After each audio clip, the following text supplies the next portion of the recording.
Na tunaendelea na matangazo yetu. Hali ya Mashariki ya Kati bado inatia wasiwasi mkubwa, na ni wazi kwamba wiki mbili ambazo zilikuwa zimewekwa kwa ajili ya kusitisha mapigano katika eneo la Mashariki ya Kati, jana ndio ilikuwa ukomo wake, lakini ilikuwa inatarajiwa kwamba Air Force One ingemsafirisha makamu wa rais JD Vance akiongozana na timu yake ile ya mazungumzo kwa maana ya Jared Kushner, mkwe wa Rais Trump, Steve Witkoff ambaye amekuwa pia mjumbe wa Rais Trump katika maeneo mbalimbali kwenye mazungumzo ya kidiplomasia.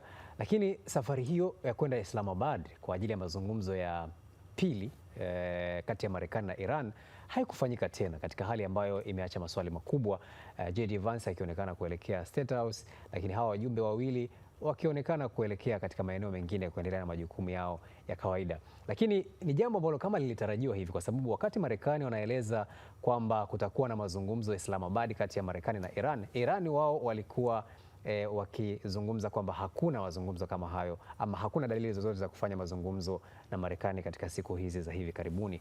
Na nilitarajiwa kwamba baada ya wiki mbili za usitishaji mapigano pengine kungekuwa na makubaliano ambayo yangeweza pengine kutoa matumaini ya kumaliza vita iliyoko Mashariki ya Kati, lakini hali imekuwa tofauti kabisa.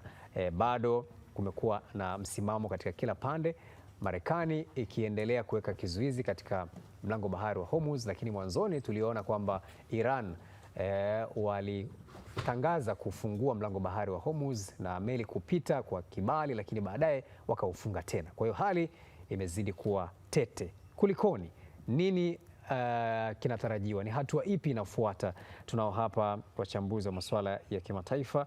Mwalimu Deus Kibamba yuko hapa, karibu sana Mwalimu Kibamba. Nakushukuru. Lakini pia tunaye Lugete Musa Lugete, karibu sana Lugete. Asante sana. Na kule Washington kufahamu zaidi kinachoendelea, kwa sababu Marekani ni mdau mkubwa kabisa wa hiki kinachoendelea, tunaye mwandishi wa habari mwandamizi ambaye ni Abdul Shakur Abud akiwa Washington DC, Marekani. Karibu sana Shakur, na habari za hapo DC?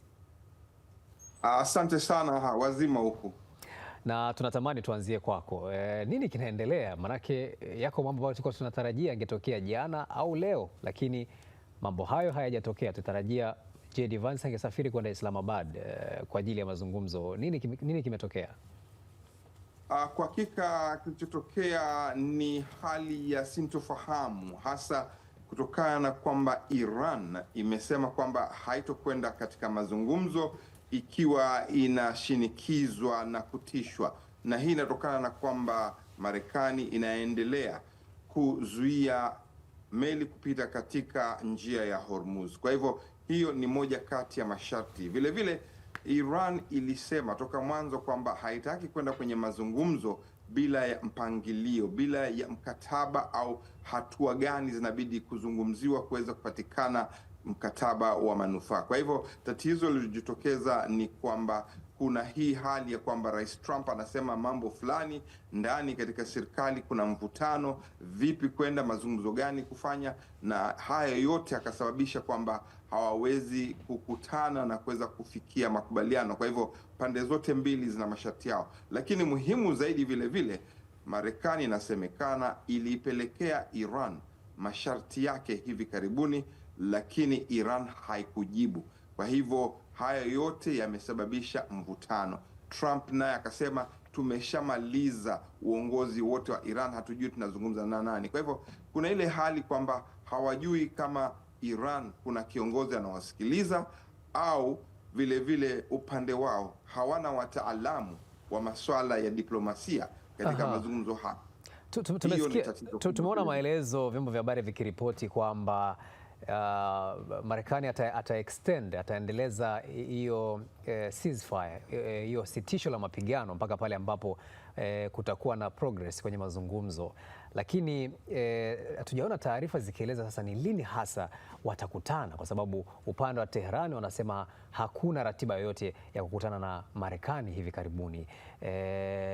Kuna taarifa yoyote ambayo tunasema ni close ended, ambayo haiachi maswali kutoka Washington? Hakuna taarifa hiyo. Taarifa kama hiyo haijatolewa mpaka hivi sasa. Na kama nilivyosema, tatizo kubwa nafikiri hivi sasa inakumba serikali ya Marekani ni kwamba utawala wa Trump umefukuza karibu nusu ya wataalamu na wajuzi katika diplomasia katika wizara ya mambo ya nchi za nje, na inajikuta katika hali hii. Alafu upande wa pili, Trump yeye mwenyewe anataka kwa haraka. Yeye anafikiri ametoa masharti fulani 15, inabidi Iran iseme ndio tunakubali kuangamiza silaha za nyuklia, lakini anasahau au hana fahamu au wafuasi wataalamu wake hawajui kwamba kuna mazungumzo muhimu yanabidi kuangaliwa. Inabidi mkataba yaandikwe, iangaliwe mstari kwa mstari, ni maneno gani yanabidi kuzungumziwa, ni hatua gani zinabidi kuchukuliwa. Iran inahisi Marekani haiko tayari kuzungumzia swala hilo. Kwa hivyo hapa Marekani hakuna taarifa yoyote kueleza jambo hilo. Naam. Sasa Abdul Shakur, tukirejea hapa studio kwako Deus Kibamba, matamko ambayo anayatoa Donald Trump kila kukicha kuhusu mzozo huu ambao unaendelea yanakupa tafsiri gani, akiwa ni kiongozi wa mataifa yenye taifa ambalo lina nguvu duniani? Unamtafsiri vipi Donald Trump ukimhusisha na huu mzozo ambao unaendelea? Mimi Donald Trump ananichanganya. Labda nieleze ukweli, ananichanganya sana kwa sababu Marekani ikiwa ndio nchi kubwa sana kwa sasa, mnanisikiliza vizuri, kwa sasa, kwa sababu ukubwa huwa sio wa kudumu. Ukubwa tunaozungumzia sio wa umri, tunazungumza ukubwa usuper power, kwamba wewe ndio kinara, kigogo, kigaga wa dunia kwa sasa. Sasa huwezi kuwa kigaga milele yote. Hata hapa sasa mnaona hii vita anayopigana si vita kati ya Marekani na Iran, si vita kati ya Israeli na Iran, ni vita kati ya Marekani na ukubwa. Ukubwa. Watu tukiitazama hii kama vita kati ya Marekani na Iran, tutakuwa tunatazama kwa macho yale madogo. Ukitazama kwa ukubwa wake, Marekani anapambana na yeyote anayejaribu kwa sasa na anayeweza kujaribu baadaye kidogo kunyang'anya ukubwa wake, ukubwa wa kiuchumi, ukubwa wa kijeshi, ukubwa wa kisarafu, maana kuna watu wanazungumzia sarafu nyingine, jambo ambalo halijawahi kuzungumzwa. Kwa hivyo ukiniuliza Donald Trump namfikiriaje, mimi ananichanganya sana, kwa sababu mazungumzo ya kidiplomasia, Marekani ndio ilikuwa na utajiri, ana hata ukubwa wa wataalamu wa kidiplomasia. Marekani ndio ilikuwa na utajiri tuliokuwa tunaitegemea pale Harvard peke yake. Mimi nilipofika Harvard nilijiuliza nikasema, dunia nadhani wataalamu wa diplomasia ya mazungumzo ya migogoro, nikasema hapa Harvard ndio mwisho. Lakini Trump kawasambaratisha wote hao wataalamu, hataki tena. Abud amekwambia kwamba zaidi ya nusu ya wataalamu wa masuala ya utatuzi wa migogoro, wataalamu wa kidiplomasia, in fact serikali ya Donald Trump imewafukuza, imeachana nao. Sasa imeanza, unajua Marekani ya Donald Trump inafanana sana na Afrika kwa hivi leo. Kutumia, unafukuza wataalamu, unatumia mashemeji na wakwe na nini, ndio mnaongozana kwenda kwenye mazungumzo. Sasa hawa watu, alafu na hawa watu wanasiasa wazito wazito. JD Vance, utaratibu wa utaalamu, na hapa labda niwaeleze kidogo wanaotutazama. Mazungumzo hayaanzi na kumalizika na wanasiasa. Siku zote mazungumzo yoyote hayaanzi na kumalizika na wanasiasa. Utaratibu huwa uko wa aina mbili. Wa kwanza, mazungumzo huwa yanazinduliwa na wanasiasa, uzinduzi, wanazindua, alafu wanayaacha kwa kipindi ambacho wamewapangia. Mimi kwa mazungumzo magumu kama haya ya Irani na Marekani, ambayo baadaye ni lazima, hayawezi kumalizika bila Israeli kuingia kwenye mchezo.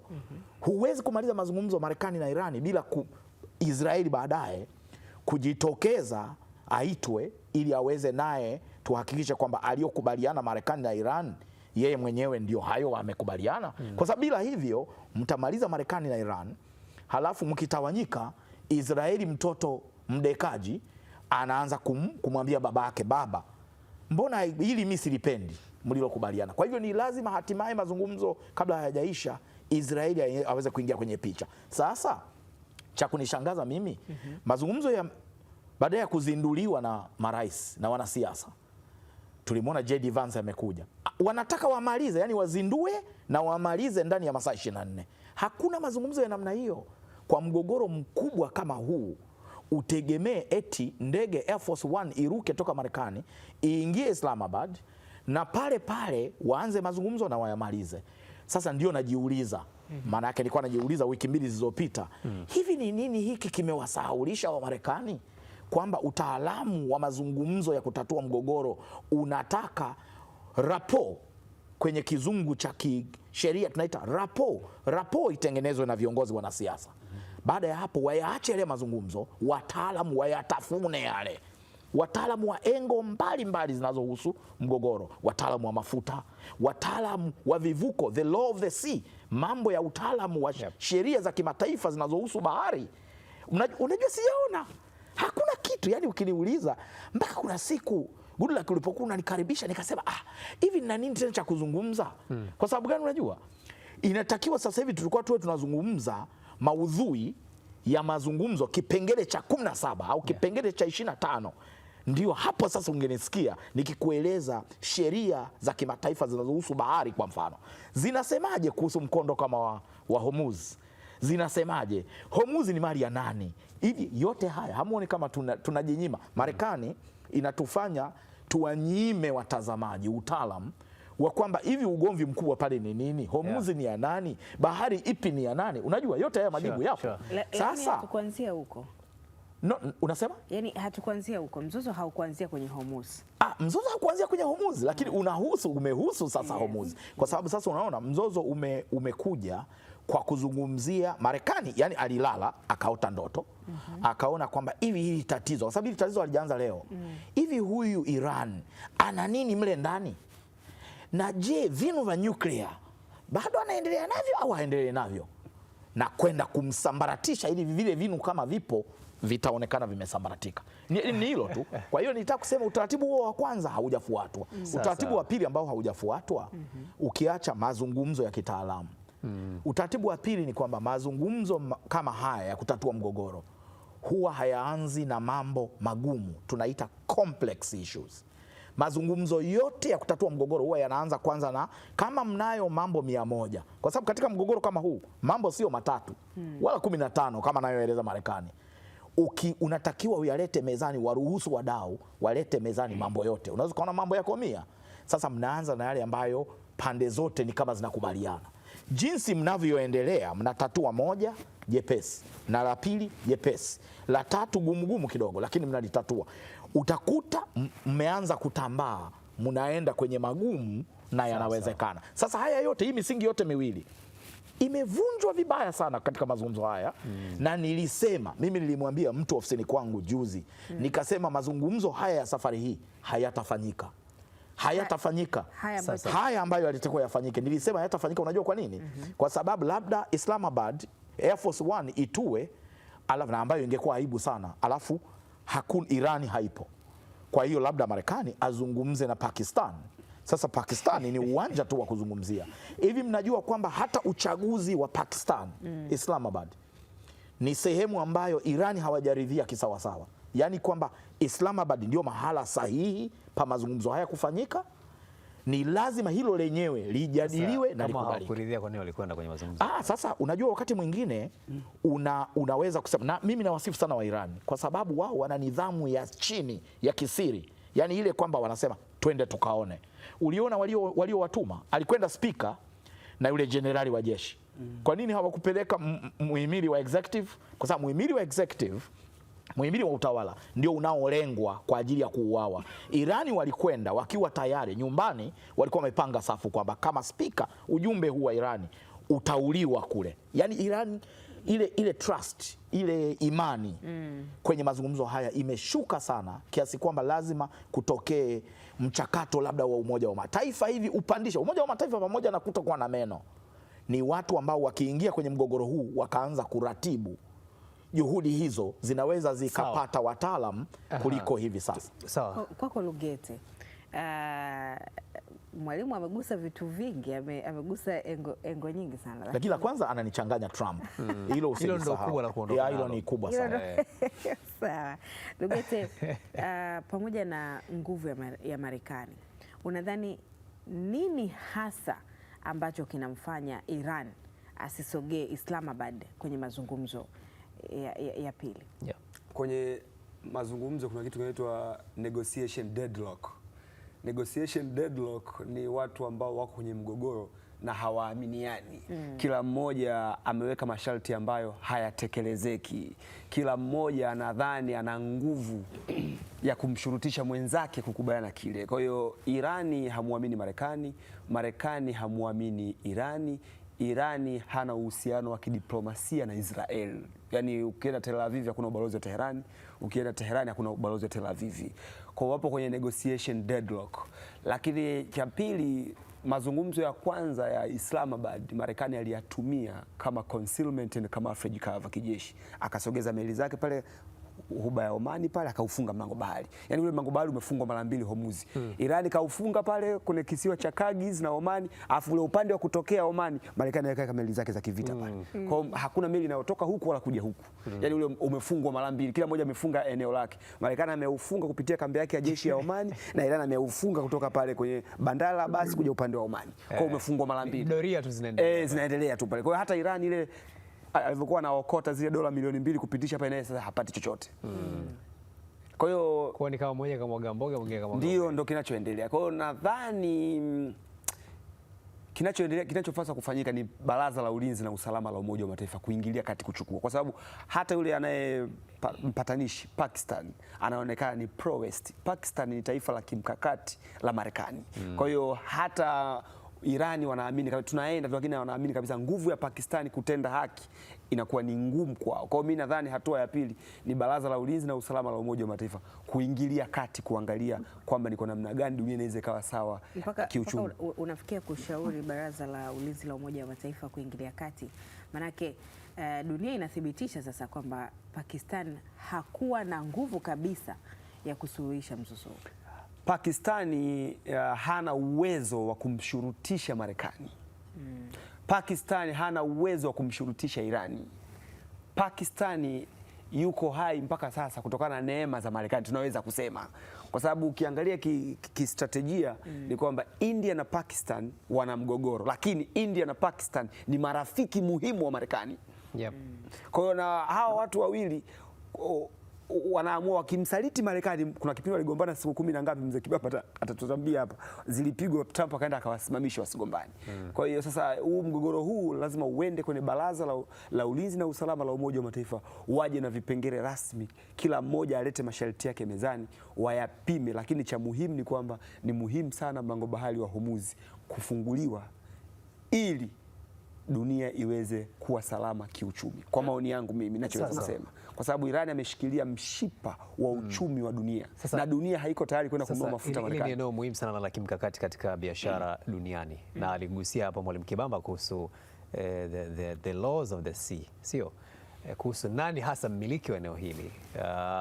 Kwa picha ya haraka haraka inaonekana Iran ndo mmiliki wa Hormuz, lakini ukijaribu kuangalia kiuhalisia unakuta kuna eneo ni eneo la Iran, kuna eneo ni eneo la Oman, lakini kimsingi kimantiki hili ni eneo la dunia kwa sababu linahudumia karibu dunia nzima. Swali langu ni hapo kwenye umiliki, nani kimataifa, Mwalimu Kibamba, kwa ufupi sana tujibu hilo, nani ana haki miliki ya Hormuz?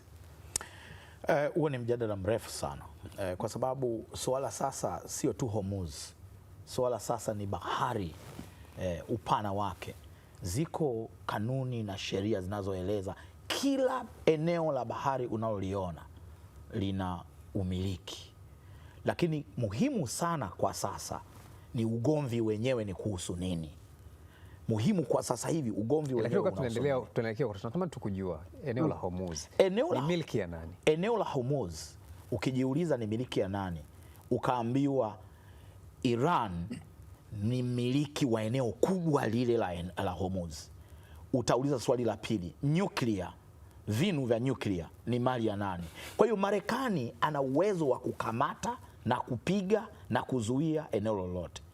Imani ambayo muhimu zaidi nitaka niongeze kwenye Lugete alipozungumza, Marekani ametumia mazungumzo ya kwanza pale Islamabad, ameyatumia vibaya, na Iran anaona kwamba, anajionya kwamba kuendelea kuitika wito wa Marekani kwenye mazungumzo ni jambo la kibwege. Kwa sababu gani? Ameitika. Unajua Marekani alikuwa hajakamata lile eneo kabla ya yale mazungumzo, alikuwa hajakamata.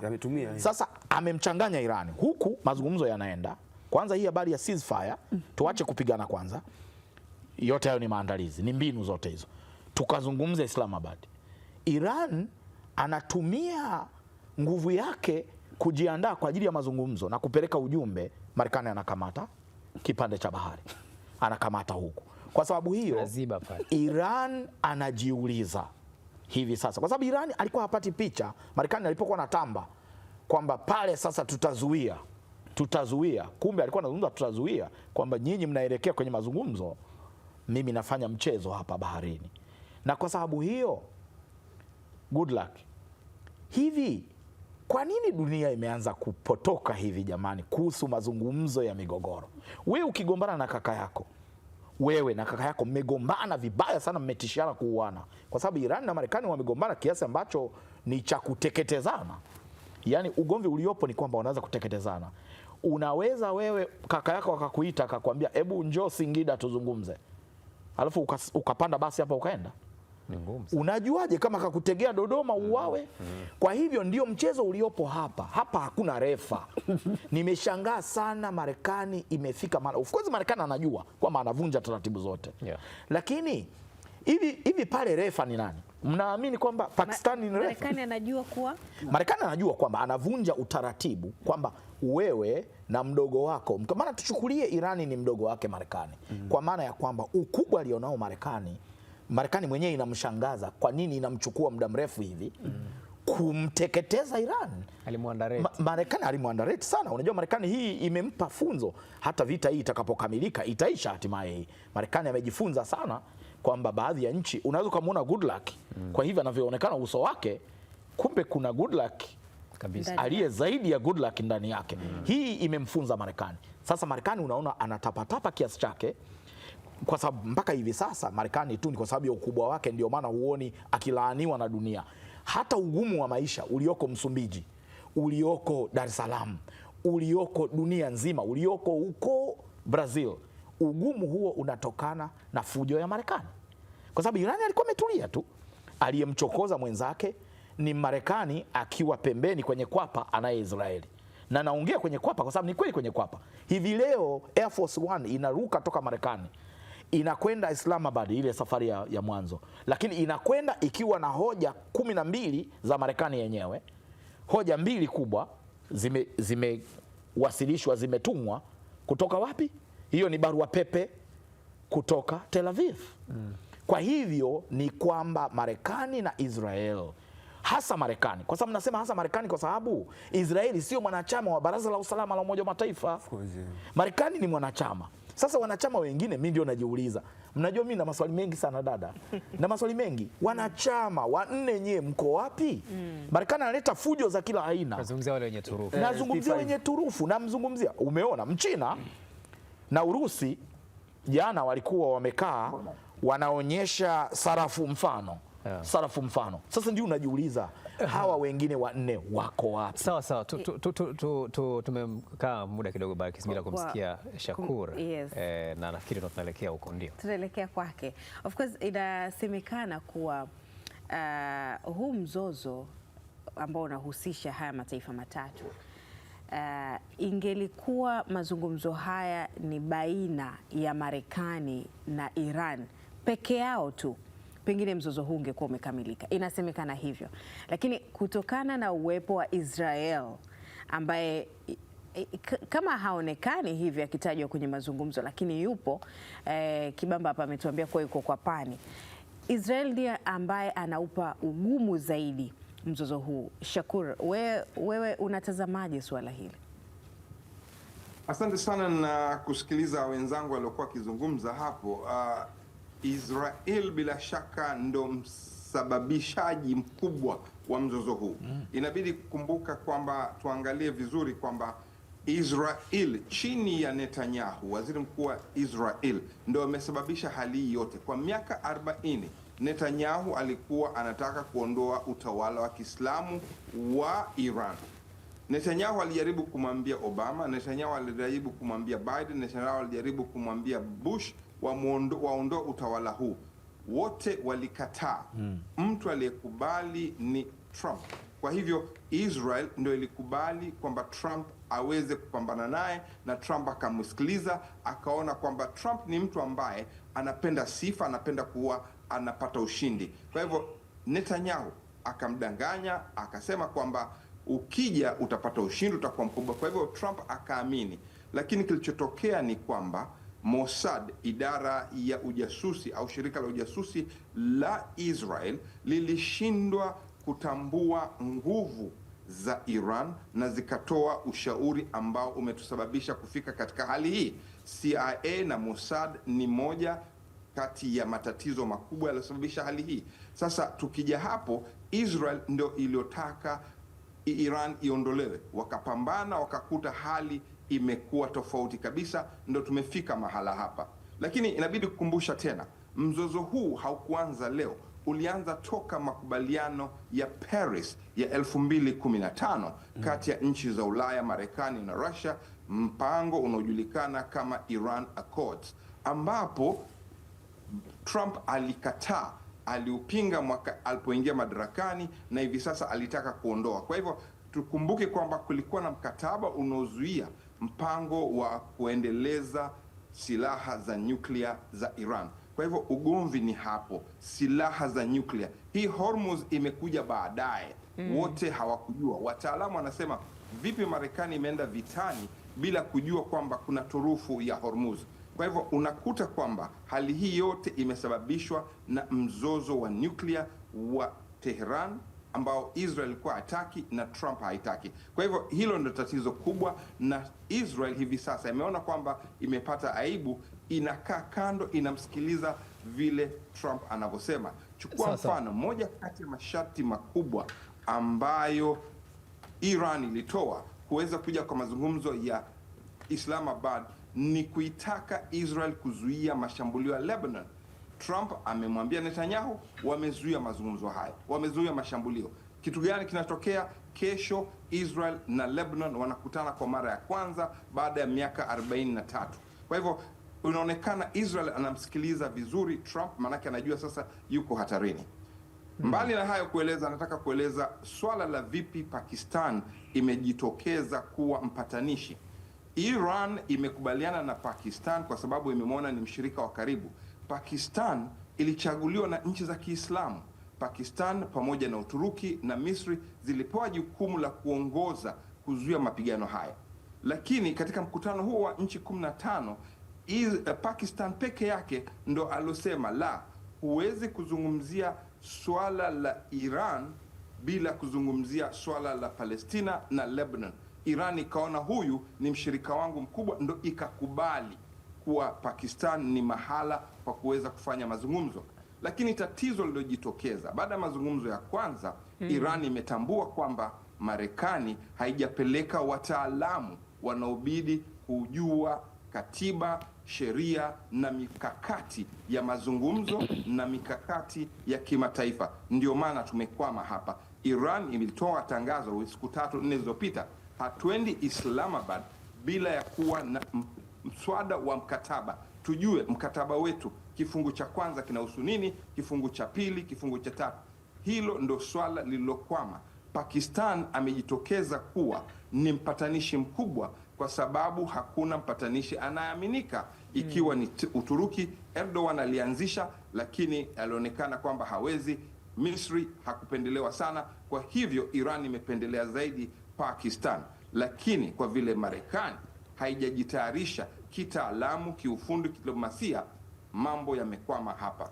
Sawa kabisa, Shakur. Natamani pia kufahamu kwamba mgogoro unagusa pia mataifa mengine kama mlivyobainisha wote hapo kwamba Israel ni mhusika mkubwa, kisha kwamba engagement yake kwenye mazungumzo anamtanguliza Marekani, lakini tunafahamu kwamba ni vita ambayo inagusa eneo lote la Ghuba, Gulf region, ambapo kuna mataifa haya ambayo nayo yameshambuliwa kama Oman, Bahrain, Saudi Arabia, Qatar na mataifa mengine ya ukanda huo. Lakini tunafahamu kwamba Israel wakati haya yanaendelea kati ya Marekani na Iran, amekuwa akifanya operation zake huko Lebanon akikabiliana na Hezbollah, kundi hili la wanamgambo ambao wanaiunga mkono Tehran. Sasa swali langu ni kwamba engagement ya makundi yote haya inaonekana vipi? Hatuioni sura ya hizi nchi zote hizi ama makundi yote haya yanahusika moja kwa moja kwenye mgogoro yakiwa engaged kwenye mazungumzo, ama pengine kwa ufafanuzi tu na kwa ajili ya watazamaji wetu kuelewa, hawa wenyewe wanaonekana wako kimya, kulikoni? Good luck, hawako kimya. Kwa hakika nchi za Kiarabu, nchi za Ghuba, nchi za Ulaya haziko kimya. Mazungumzo ya chini kwa chini yanafanyika. Mazungumzo ya Pakistan yalifanyika kutokana na shinikizo za nchi za Kiarabu. Waliona kwamba uchumi wao uko hatarini zaidi. Nchi za Kiislamu walikutana wiki 2 zilizopita, wamekuwa wakizungumza. Kwa hivyo wameshinikiza sana, kama alivyosema pale mwanzoni, ni kwamba wao ndio waliochagua rais wa Uturuki, rais wa Misri na waziri mkuu wa Pakistan kuwa wapatanishi. Lakini katika mazungumzo yale yote Pakistan imejitokeza. Ni kweli nchi za Kiarabu mtu anaona wako kimya, lakini wanazungumza, wanafanya jitihada. Kuna mazungumzo yanayofanyika katika pembe mbalimbali. Nchi za Ulaya walikutana wiki iliyopita, walizungumzia swala hilo. Kurudia swala la nchi za Kiarabu kutoshiriki, wanahusika sana katika mazungumzo haya. Lakini tatizo kubwa kama tulivyosema ni kwamba Israel yeye anaangalia masuala matatu. Alikuwa anataka kuondoka kwa utawala wa Kiislamu wa Iran, kusitishwa kwa makombora na silaha za nyuklia, na la tatu ni kutaka Iran kutosaidia makundi ya Hezbollah, Hamas, Houthi ambao Israel inachukulia kwamba ni makundi ya kigaidi, yanahatarisha usalama wa nchi yake. Lakini kwa Iran inachukulia makundi haya kuwa ni wanapinga Israel kutokubali kutoa taifa la Palestina. Kwa hivyo ukiangalia vita hivi vyote vimeongozwa na Waziri Mkuu Netanyahu kutaka kuizuia Iran, kwa sababu Iran ni nchi pekee ambayo katika eneo hilo lote linaunga mkono kwa nguvu uhuru na taifa la Palestina. Na Israel imesema Netanyahu amesema hatokubali kuundwa kwa taifa la Palestina. Kwa hivyo hao wote wanazungumza maswala, lakini wako nyuma ya pazia. Naam, ukiachana haya mazungumzo ya nyuma ya pazia, nilikuwa nalenga pia kwa maana ya kwamba ile kuwaleta wote pamoja kwenye boardroom kama wahusika wakuu kwenye mgogoro, kwa sababu tumeona mazungumzo yanafanyika chini kwa chini, lakini kuna mengine yanafanyika pembeni. Kwa mfano Beirut imezungumza na Tel Aviv pembeni. Sasa mnavyozungumza pembeni na chini kwa chini, mnakosa ile muafaka wa pamoja kwenye jambo ambalo linawahusu wote, sio? Bila shaka nakubaliana nawe, kama ulivyosema kwamba kama wenzangu walivyozungumzia, Baraza la Usalama la Umoja wa Mataifa haina meno na Umoja wa Mataifa hauna meno. Lakini ukiangalia nchi hizi za Kiarabu, kwa sababu gani hawakuweza kuzungumza kwa pamoja? Ni kwa sababu ugomvi huu umeanzishwa na Netanyahu na Trump. Mwanzoni walisema sisi hatuhusiki na vita hivyo, kila mtu ajitenge. Lakini kuna juhudi za kutaka kuweza kuleta pande zote kwa pamoja. Lakini kabla ya kufikia hatua hiyo, inabidi ugomvi mkubwa uweze kutanzuliwa. Na ugomvi mkubwa ni upi? Kusitisha mapigano. Na kusitisha mapigano ni kitu gani? Kuweza kufikia mkataba kati ya Israel, Marekani na Iran walioanzisha ugomvi huu. Maliza vita, tuje tukae pamoja. Mkataba huo, makubaliano hayo yapo. Inaaminika kwamba vita hivi vikimalizika kati ya Iran na Marekani na Israel na Iran, wataleta pamoja swala la kuzungumzia. Trump anapendekeza mpango wake wa Abraham Accord, ambapo anataka nchi za Kiarabu kutambua Israel, lakini swala hilo linaonekana halitokufanyika hivi sasa, kwa sababu nchi za Kiarabu nasema hawatokaa pamoja ikiwa Israel hatoacha mashambuli yake katika nchi jirani na kupanua eneo lake. Maanake swala limekuja, Israel inataka kujenga taifa kubwa, ile Great Israel. Kwa hivyo unakuta kwamba kuna masuala mengi ya kutatanisha, ingekuwa vigumu sana kuleta pande zote kwa pamoja. Kwa hivyo swala hili tete la Israel, Iran na Marekani linabidi kutanzuliwa kwanza kabla kuwaleta wengine kwenye meza ya mazungumzo. Sasa Lugete, tunasikia hapa Umoja wa Mataifa hauna meno, amesema Mwalimu, amesema Shakur. Ni meno gani haya ambayo tunayazungumzia, na ni kwa nini sasa Umoja wa Mataifa hauna hayo meno? Tulivyokuwa chuo kikuu tulikuwa tunafanya tafiti kuhusu Umoja wa Mataifa, tukasema changamoto kubwa ya Umoja wa Mataifa ni kushindwa kuyaziwia mataifa yenye nguvu pale yanapokiuka sheria, taratibu na kanuni za kimataifa. Tunasema Umoja wa Mataifa ulishindwa kuzuia Urusi alivyovamia Ukraine 2022 mwezi Februari. Umoja wa Mataifa umeshindwa kuzuia Israel kwa mwaka 2024 na 25 peke yake. Israel ameweza kuzishambulia nchi 5 kinyume na misingi ya Umoja wa Mataifa, hasa mahusiano ya kimataifa, kwa maana ya kwamba kila nchi inayo mamlaka huru. Hakuna nchi ambayo inapaswa kuvuka mipaka yake. Nchi 5 zile: Uingereza, Ufaransa, Marekani, China na Urusi. Umoja wa Mataifa hizi nchi zikikiuka, unasema Israel imeshambulia nchi 5 kwa mwaka 2025. Israel imeshambulia Palestina, Gaza. Israel imeshambulia Syria baada ya kuanguka kwa serikali ya Bashar Hafidh al-Assad. Israel ilivuka Syria ikachukua eneo yenyewe, na Uturuki wakachukua eneo, wamejigawia eneo la Syria. Israel imeshambulia Iran 2024-25, mwaka jana 2025 imeshambulia Iran. Israel ilienda kuishambulia Yemen kule kwa wanamgambo wa Houthi kwa muda wa wiki 2 na Lebanon. Kwa hiyo pia Umoja wa Mataifa huo umeshindwa kuzuia hizi nchi kubwa, Marekani kwenda kumchukua Nicolas Maduro kinyume na kura za Umoja wa Mataifa, kwamba Umoja wa Mataifa lazima upige kura ya kuidhinisha nchi fulani kuvamiwa, na hizo lazima ziwe kura zimezidi 75%. Kwa hiyo kumekuwa na the law of the jungle, kwamba kila mmoja anatanua makucha yake na kujaribu kufanya vurugu. Hivi leo tuchukulie mfano Rais wa Urusi Vladimir Putin akisema avuke aende akamuue rais wa Ukraini, dunia itakubali? Kama Israeli na Marekani wamevuka wameenda kumuua Ali Khamenei, dunia imekaa kimya, watu wamelalamika kidogo. Je, Putin akivuka kwenda kumuua Volodymyr Zelensky, dunia itakubali? Au rais wa China Xi Jinping avuke aenda akakamata ile uongozi wote wa Taiwan awaue wote, dunia itakubali? Au Emmanuel Macron wa Ufaransa avuke aende ukanda wa Sahel amkamate Assimi Goita wa Mali, Ibrahim Traore wa Burkina Faso, Abdurrahman Chiani wa Niger wakamate, awateke, awapeleke Paris, dunia itakubali? Au Uingereza atoke hapo kwa sababu analihitaji eneo la Chagos pamoja na Shelisheli, akachukue avunje uongozi wa zile nchi, aweke kambi yake ya jeshi ya bahari ya Hindi, dunia itakubali? Hayo maswali yako Lugete yanamaanisha kuwa hayo ni mataifa ambayo yanaweza kutekeleza mambo hayo au hayawezi kutekeleza? Yanaweza, lakini ameheshimu sheria za kimataifa. China ana uwezo wa kwenda Taiwan akakamata kila mtu Taiwan na kumuua, lakini anaheshimu sheria za kimataifa. Kwa nini sheria za kimataifa zinashindwa kutekelezwa na Urusi na Marekani na Israel na mataifa mengine ambayo yanakiuka? Ndio maana nasema Umoja wa Mataifa ni kwa nini ndio maana tumekuuliza tusaidie kupata majibu. Majibu ni mepesi, ni kwamba Umoja wa Mataifa bado unamtegemea Marekani katika kuendesha shughuli zake, na kwa hivyo ni ngumu sana kumwonya Marekani. Umoja wa Mataifa bado unategemea nguvu ya Urusi. Siku moja Putin alisema kwamba Europe shall never and will never survive without Russian gas. Kwa maana ya kwamba anajua kabisa Ulaya ameishika kooni. Mwalimu Kibamba, labda niwaambie mapengo ya Umoja wa Mataifa. Mapengo ya Umoja wa Mataifa ni mapengo ya kimuundo. Ni mapengo ya kimuundo. Kwa hivyo lengo hasa la kuanzishwa kwa Umoja wa Mataifa ilikuwa ni kufuta mfumo ambao ndio sasa umeshindwa kufutika. Mfumo wa kwamba mnyonge duniani akionewa, je, nani atamtetea? Ndio San Francisco mjadala wa kwanza 1944 na ukamalizika 45. Ilikuwa ni kwamba dunia hii wanyonge watakuwa wanaonewa tu, wataendelea kuonewa tu. Mnakumbuka dunia hii ilikuwa siku za nyuma kabla ya UN, ilikuwa ni kwamba kama wewe ni mnyonge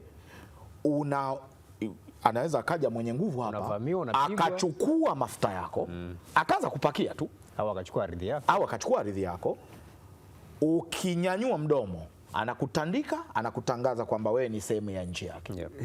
Hiyo ndio ilivyokuwa siku za sasa. Umoja wa Mataifa unapoanzishwa ilikuwa kiwe chombo ambacho kitakomesha hiyo mambo ya mwenendo wa maisha ya msituni, kwamba mwenye nguvu, mnyama mwenye nguvu ndio anaunguruma. Hata zile dola zile Ottoman zote zile.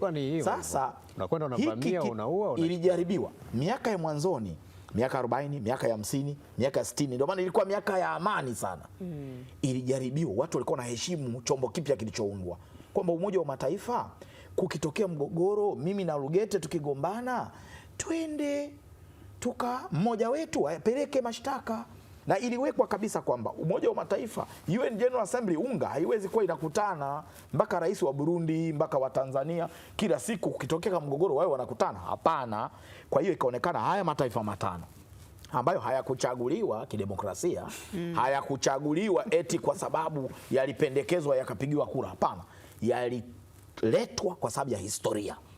Historia, haya ni wababe, hawa ni wababe, na vita kuu ya kwanza na ya pili ya dunia ilionekana hawa ni lazima wawepo, wawe kama custodians. Custodian ni kama mwangalizi, waangalizi wa amani ya dunia. Sasa waangalizi wanaangalia amani ya dunia kwa masilahi yao. Na hii inatokea sana hata kwenye ndoa zetu. Nikija kwa watu wengi, akifa mtu, baba akifa, mdogo wa baba, badala ya kuangalia zile mali kwa masilahi ya familia, utakuta amechagua gari jipya lile, analiendesha, analitumia. Ndio Marekani inachofanya. Kwa hiyo Marekani kwa sasa ndio anayewasumbua wenzake, na nataka niwapieni, Marekani akidondoka usuper power wake, yani wakipatikana Trump kama wawili wengine, Marekani inadondoka kwenye usuper power. Kwa sababu Marekani mpaka hivi sasa, nyinyi mnaiangalia Iran, mtu ameunguza pesa yake kuliko nchi nyingine yoyote mpaka sasa kwa vita hii ya Iran ni Marekani. Na anaweza kusema katika wale ambao nchi ambazo zinaonekana zina ubwege wa aina yake ni Marekani, kwa sababu Israeli kamchochea Marekani. Marekani anaunguza dola, Marekani anaunguza akiba yake, Israeli katulia pembeni. Of course Israeli ana malipo yake. Ngoja niwaelezeni kwa nini Marekani, Israeli akikohoa, Netanyahu akikohoa, Marekani anamkimbilia Israeli.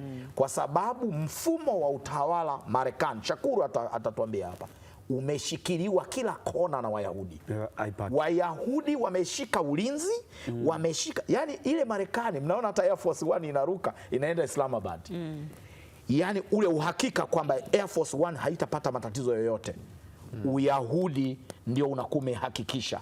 Mfumo wa kibenki Marekani, mfumo wa IT, mfumo wa teknolojia, mfumo wa ulinzi, mfumo Pentagon kule.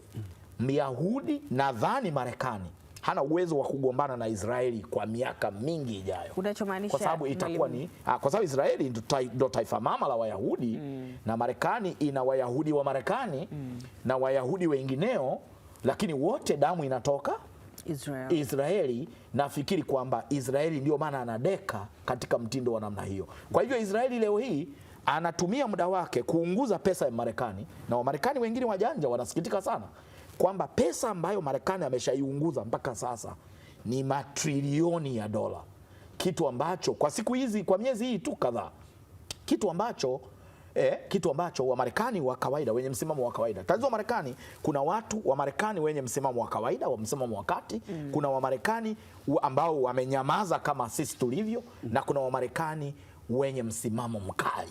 Wamarekani wenye msimamo mkali ni wale ambao ndio hawa wamekuwa wakimchagua Trump kurudi, kwa sababu wao ndio wanaamini kwamba Marekani lazima iwe great again.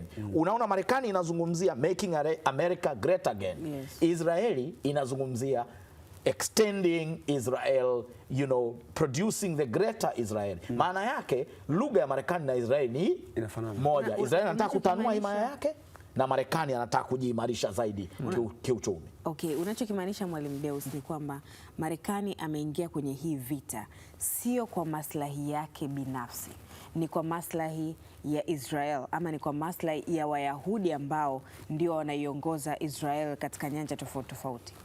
Sasa sio jibu jepesi hivyo. Sio jibu jepesi hivyo, sio clear cut answer namna hiyo. Ni kwamba Marekani maslahi yake ni yepi?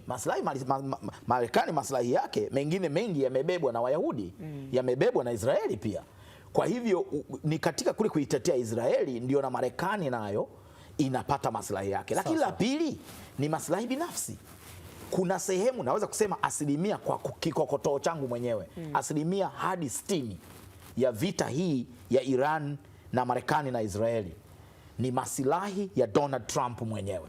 Donald Trump kila mara anapoona anataka kufifia, na anamsikitikia Donald Trump, muda wake unayoyoma haraka, lakini Donald Trump kila mara anapoona muda wake sura yake, image yake inaanza kufifia, lazima achokoze aweze, kwa sababu Wamarekani ukipigana vita ukafanikiwa, basi wanakusifia sana, unarudi kwenye chati. Kwa mfano vile alivyomnyakua Maduro, wako wa Marekani, vitoto vya Kimarekani. Mimi nimesafiri kwenda Marekani, nikashangaa vitoto vya Kimarekani vinajisikia ufahari, yani kwamba Marekani inaweza kumnyakua good luck hapa. Unanyakuliwa umelala, alafu tunaweza tukaamua uondoke na bukta au tukuruhusu uvae suruali. Sasa hiyo, kuna Wamarekani ambao wako kama Trump, wanamshangilia Trump kwa mtindo huo. Hii vita ya Iran imekuwa ngumu sana kwa Trump, kwa sababu mpaka sasa Wamarekani wanaopenda unyakuo wameshamuona Trump, mbona hii inakushinda?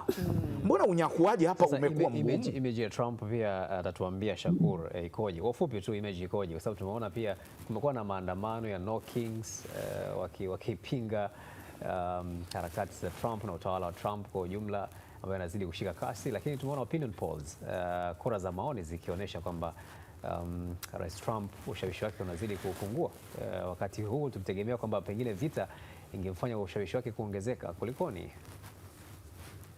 Ushawishi wake haukuongezeka katika vita kwa sababu wale wafuasi wake Make America Great Again, kama Mwalimu Deus alivyozungumzia, ni watu ambao walisema na Trump akaahidi kwamba hatutokwenda vitani ambavyo havina maslahi ya Marekani.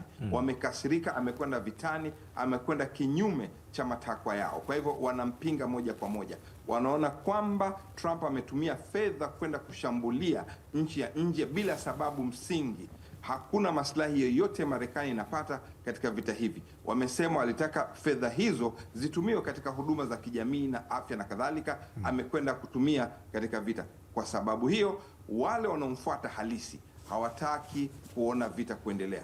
Mbali na hao, tunakumbuka kwamba Wamarekani wengi kawaida hawapendi vita kuendelea katika nchi za nyingine bila ya maslahi yao. Kwa hivyo idadi ya Wamarekani wanaopinga vita hii kwa ujumla ni karibu 70% na inazidi kuongezeka. Kwa hivyo hizo ndio sababu ambazo husababisha nguvu za Trump kuporomoka kabisa. Wanaona kwamba amekwenda katika vita ambavyo havikuhusu Marekani. Kwa hivyo Naam, Shakur. Sawa. Na hapa natamani kujua, kwa sababu ukiangalia kiundani zaidi unaona kwamba ni kama Rais Trump ana push sasa kwa nguvu sana kuona vita inaisha, baada ya kuona pia matokeo yake na hali inazidi kuwa ngumu, sio? Na kama ni hivyo sasa, anapaswa kuchukua hatua gani, ama ni hatua zipi tuzitarajie kwa sasa? Kwa sababu mazungumzo kwanza, kulikuwa na usitishaji wa mapigano ambao ameamua kuextend, sio kawaida yake. Maana tutegemea kwamba alivyotoa wiki mbili, baada ya wiki mbili kuisha angeshambulia kama alivyokuwa anatishia pale mwanzoni. Lakini swala la pili ni kwamba alishamtuma makamu wake wa rais. Makamu wake wa rais akakaa kwenye mazungumzo, mwafaka haukupatikana. Mazungumzo mengine yalitarajiwa kufanyika jana au pengine leo Islamabad. Ndege ya Air Force One haijasafiri kwenda Islamabad. Sasa watu wengi wanajiuliza Trump atafanya nini katika mazingira kama hayo? Hapo kuna option tatu. Option ya kwanza ni exit strategy, kujiondoa kimkakati, kama vile alivyojiondoa Vietnam mwaka 75 baada ya kujiuzulu Richard M. Nixon, akaja Gerald Ford, wakajiondoa ile the Saigon, wakatafuta watu wakalipwa, wakaendesha maandamano miji mbalimbali Marekani hivi tu. Hey, say no, we won't go to Vietnam. Hey, no, we won't go to Vietnam. Marekani akapata aibu, akajiondoa Vietnam, the fall of Saigon. Njia ya kwanza, lazima tafute mpango mzuri wa kujiondoa. Ya pili, kuwazubaisha wa Irani wapige tukio kubwa la siku 2-3 wa Irani wasalenda, ili kuokoa uchaguzi ujao mwezi Novemba mdogo, ambao chama chake kinaweza kikapata aibu kubwa. Mpaka sasa hizi wakina Obama wanasukuma kete mbaya sana, yani ambaye inaweza ikaifanya chama cha Republican kupata aibu kubwa sana kwenye uchaguzi mdogo wa Novemba. Lakini njia nyingine ambayo anaweza akaifanya Marekani ambayo ikampa heshima kubwa ni kutumia huu mjadala kurudi nyuma na kuwahusisha watu wa Umoja wa Ulaya. Trump amefanya kosa kubwa sana kwenda vitani bila Umoja wa Ulaya. Kwa hiyo arudi na Umoja wa Ulaya wakae, arudi na Umoja wa Mataifa, zifanyike taratibu za kawaida za kidiplomasia, anomalize na wakina Macron na Uingereza na nchi zingine, ili hali irejee kuwa shwari. na sasa na Trump yeye ni mtu ambaye hapendi kujishusha kwa sababu hapendi kupata aibu. Lakini Wairani wasibweteke, Marekani anaweza akawashambulia shambulio baya sana. Njia ipi ambayo Marekani anaweza akaitumia kati ya hizo ambayo unaiona, kati ya hizo zitaje? Ni shambulio la kuwavizia, kwa sababu mimi na akili ya Jared Kushner, Trump na wale walioko Pentagon nadhani wanasubiri kumshambulia. Marekani anataka ushindi wa haraka zaidi ili aupate ushindi mkubwa kwa njia ya haraka, ili baadaye akienda kwenye uchaguzi mdogo wa Novemba, mid election mwezi Novemba, aweze kushangilia juu. Lakini kujiondoa kwa aibu itamfedhehesha sana Trump na chama chake. Lugete, unadhani Iran kwa upande wake naye atakuwa amesinzia, atakuwa hajajiandaa kwa namna yoyote ile, akitegemea tu shambulio la kushtukiza kutoka Marekani? Kwa sababu kuna shambulio moja nilikuwa naongea na wanajeshi fulani Lugalo juzi, wakaniambia bwana, kuna mpango fulani Trump anausubiri. Kama ukitiki atapiga kombola moja hatari, sio la nyuklia, kuna sehemu anawasubiri awashambulie ili atangaze ushindi mapema, kwa sababu Trump asipopata ushindi Iran, uchaguzi wa mwezi Novemba utakuwa mgumu sana kwa chama chake. Waliokuwa wanaongea nao, hiyo ni wewe sasa. Okay, sisi ndio nyinyi haiwahusu. Lakini ni muhimu sana kwa maslahi ya chama cha Republican wapate ushindi. Wasipopata ushindi itakuwa ni aibu kubwa sana. Nafikiri Mwalimu Lugete amenielewa haraka sana. Mwalimu Kibamba, diplomasia na mimi hainihusu. Kidiplomasia viko vyombo ambavyo comment zao ni za kwenye chai. Sasa labda niseme kwamba mimi imani yangu lazima tuanze mdogo mdogo, na mdogo mdogo wenyewe mimi namtazama Baba Mapengo. Baba Mapengo, Umoja wa Mataifa. Hivi kweli hata kuitisha mkutano wa dharura kuweza kutoa kauli hata ya kumkemea huyo Marekani? Manake kama anasitisha, unajua tatizo ni kwamba Umoja wa Mataifa una kikombe cha chai, ila chapati wanasubiri iletwe na Donald Trump, iletwe na Marekani. Kweli mtu ambaye anafanya vitu vibaya unashindwa kumkemea hata kama chapati ataisitisha? Kwa hivyo mimi nilikuwa nafikiri kwamba Umoja wa Mataifa uanze kwa kumalizia sasa hapo kwa uanze na nilikuwa nafikiria huko tuendako, Umoja wa Mataifa ubadilike kimuundo. Tuubadilishe Umoja wa Mataifa kimuundo. Mimi nimewahi kutengeneza muundo mfano wa Umoja wa Mataifa. Siku moja labda utafanikiwa kupenya, kwa sababu Umoja wa Mataifa lazima uwe angalau una jeshi na polisi na vyombo ambavyo vinaweza vika intervene kwa haraka. Sasa hivi hamna, na hilo nilikuwa nafikiri kwamba ni udhaifu mkubwa sana. Baba Mapengo, amka huko uliko, kwa sababu hii tabia ya nchi kuvamiana halafu Umoja wa Mataifa uko kimya, ikiendelea hivi watu hawataogopa kuvamiana, na tutakuwa tumerudi enzi ambazo ni kabla ya San Francisco 1945. Hiyo kumuita Baba Mapengo kidiplomasia inaruhusiwa? Hii yenyewe iko vizuri, kwa sababu mapengo yanajulikana. Tumekomesha tu maswali machache ya kusema the UN is a toothless dog.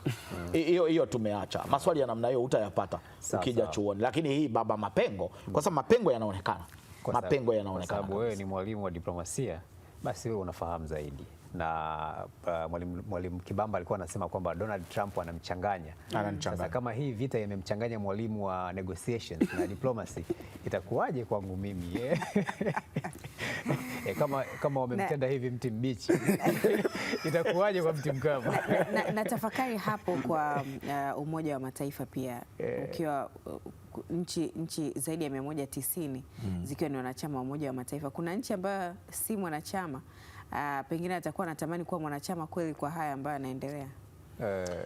Kwa ufupi hilo sijui.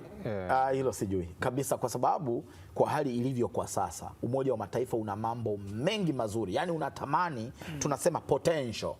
Una uwezekano wa kuweza kusukwa ukawa mambo mengi yakafanyika chini ya mwavuli wa Umoja wa Mataifa. Lakini ya kwamba Umoja wa Mataifa unasaidia kwenye maafa, kwenye corona, lakini mambo ya msingi ambao Umoja wa Mataifa ndio ulianzishwa ili utibu. Umoja wa Mataifa ulianzishwa Article 1 ili isije kutokea fujo duniani itakayopelekea vita inayofanana na vita ya kwanza na ya pili ya dunia. Lakini kwa hizi fujo ninazoziona hizi, kuna siku, labda si wakati wa uhai wangu, lakini kuna siku itatokea vita kubwa sana kabisa. Na nabaki pia kwa hapo, unajua nchi za Umoja wa Mataifa kuna ambazo wameshakuwa wanachama, lakini kuna zile nchi ambazo ni observers, ikiwemo Palestina pamoja na Holy See ama Vatican.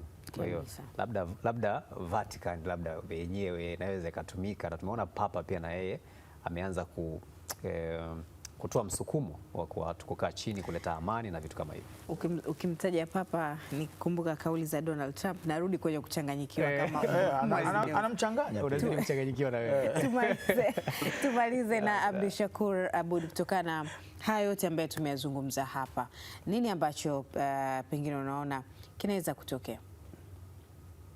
Kilichotokea hivi sasa na ambacho hakuna njia nyingine ni vita kumalizika moja kwa moja.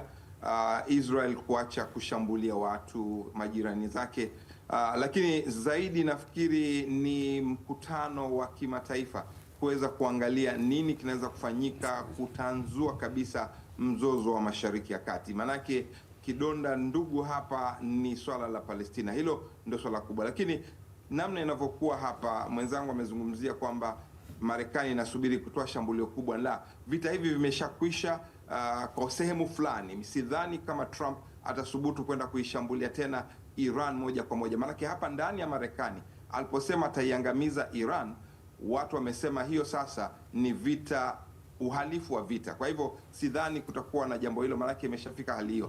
Kwa ujumla, kitu kilichochoko hapa hivi sasa ni kupata watu ambao wanaweza kuwa na utaalamu na ujuzi wa kidiplomasia, kuwaweka pande zote pamoja, kuweza kuweka mkataba, kurudisha mkataba wa 2015 wa Iran ambao utaruhusu mazungumzo yafanyike kwa mpana zaidi na kuwahusisha watu wote kuweza kumaliza mzozo huu kwa muda unaotarajiwa. Naam. Sasa tunakushukuru sana Abdushakur Aboud kwa kushiriki katika mjadala huu ambao tumeangazia zaidi hayo ambayo yamejiri na yanayoendelea kule Mashariki ya Kati, tukiwa naye pia hapa Lugete Musa Lugete. Tunakushukuru pia Mwalimu Deus Kibamba. Sana. Ila bado nasikitika mwalimu akichanganyikiwa, sisi wanafunzi wake mimi wanaweza kuchanganyikiwa leo, kesho nimeibuka upya. Ila Trump ananichanganya. Nilikuwa na hofu mwalimu. Kesho tukikutana na nguvu mpya. Lugete anasema Ethiopia pia. Ethiopia naye anataka bahari. Unaweza kushangaa kesho ameivamia Eritrea, amechukua Asmara hapa, amechukua bandari, hana bandari. Ni mwendo wa kuchukua milango bahari. Sasa tumerudi kule kabla ya Umoja wa Mataifa. Tumerudi kule the law of the jungle. Tutakuwa na mjadala huo siku nyingine. Bila shaka tumekuwa na mjadala wenye tija sana. Mwalimu Kibamba, shukrani sana. Lugete Musa Lugete na kule Washington DC. Tunakushukuru sana mwandishi wa habari mwandamizi na mwalimu wangu pia Abdushakur Aboud, asante sana kwa kushiriki nasi, na tukipekee tunampongeza sana Shakur, maana sasa hivi ni usiku sana kule Marekani, lakini ametoa muda wake na kuzungumza. Ni miongoni mwa wanahabari ambao pia wameguswa na mkono wa Donald Trump. Kabisa kwa kufutwa kwa VOA. Kwa hiyo sasa tunazidi kukupa pole na wewe pia mzee wangu. Asanteni sana pia kwa kushiriki nasi kwenye mjadala huu. Tunakamilisha hivyo, tunaendelea na mengine hapa Azam TV.